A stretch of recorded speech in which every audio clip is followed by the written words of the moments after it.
America में power transfer के ऐन वक्त पर दुनिया के समीकरण इतनी तेजी से बदल रहे हैं कि कब कहां क्या हो जाए कोई इसका अंदाजा नहीं लगा पा रहा है। अंदाजे से कोसों दूर कुछ ऐसा भी घटा है इराक में, जहां बगदाद में ईरान के उस ठिकाने पर हमला हुआ है जहां से वो अमेरिका पर नजर रखता है। लेकिन हैरान करने वाली बात यह है कि ना तो किसी ने हमले की जिम्मेदारी ली, ना ही ईरान ये पता लगा पाया कि उस पर बम बरसाए किसने।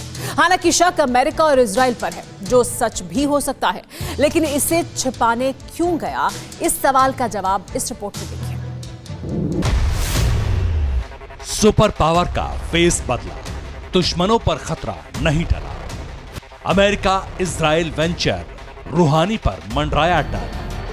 सत्ता परिवर्तन से पहले अटैक, ईरान बना फर्स्ट टारगेट। जंगी बिगुल, हमला हुआ, ईरान के ठिकाने तबाह।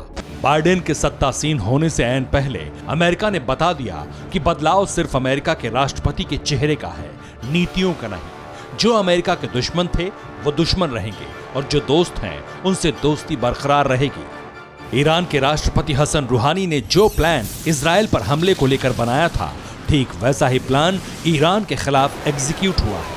ईरान ने जैसे ही आत्मघाती ड्रोन्स हूती को सौंपकर उन्हें उत्तरी यमन में इजराइल के सामने तैनात किए, ठीक ऐसे ही ईरान के ठिकानों को इराक में निशाना बनाया गया। लेकिन हमले की जिम्मेदारी किसी ने नहीं ली। लेकिन ये हुआ कैसे, इसे विस्तार से समझिए। बगदाद के दक्षिण में ईरानी मिलिशिया का ठिकाना है। सोमवार की रात इन्हीं ठिकानों पर एयर स्ट्राइक हुई है। इस हमले में ईरानी ठिकाने पूरी तरह तबाह हो गए।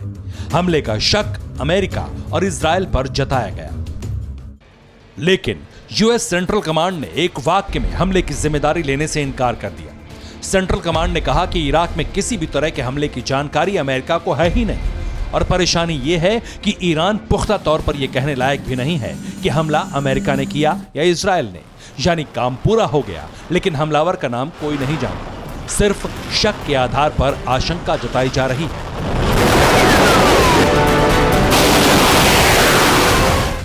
हवाई हमले बगदाद के जुरफ अल सख्र की चौकी पर हुए। हमलावर की पहचान हथियारों के अवशेष से भी नहीं हुई। एयर स्ट्राइक के बाद इजराइल पर शक ज्यादा गहरा गया है। हालांकि अमेरिका पर शक की वजह 2020 का अनुभव है। मार्च 2020 में अमेरिका ने इसी जगह पर हवाई हमले किए थे। उस वक्त अमेरिका ने हमले की जिम्मेदारी भी ली थी और हमले का कारण भी बताया था कि उसने कटाइब हिजबुल्लाह के हथियार डिपो को निशाना बनाकर उन्हें नुकसान पहुंचाया है। लेकिन इस बार हमला बेहद खुफिया है, जो फ्रांस के खुलासे का असर हो सकता है। दरअसल फ्रांस ने हाल ही में खुलासा किया कि ईरान जिन परमाणु हथियारों को बनाने में लगा था, उसमें उसे कामयाबी मिल गई है। अब पूरा खुलासा क्या है वो भी जानिए। फ्रांस ने ईरान के भूमिगत फोर्दो परमाणु केंद्र पर रिपोर्ट दी। रिपोर्ट के मुताबिक ईरान ने यूरेनियम संवर्धन क्षमता बढ़ाई है। केंद्र की क्षमता से 20% ज्यादा यूरेनियम जुटाया गया। परमाणु हथियार बनाने का काम भी बेहद तेजी से किया गया। इन हथियारों को बनाने में ईरान को कामयाबी भी मिल गई है।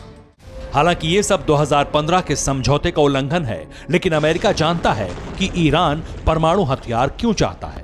इसलिए विनाशकारी जंग की आशंका को कम करने के लिए ईरानी ठिकानों पर हमला तो हुआ, लेकिन बेहद गोपनीय तरीके से, ताकि इजराइल और अमेरिका का नाम तक ना आए। Bureau report, TV9 Bharatvarsh. फिक्र आपकी, सोमवार से शुक्रवार रात 9 बजे सिर्फ TV9 भारतवर्ष पर।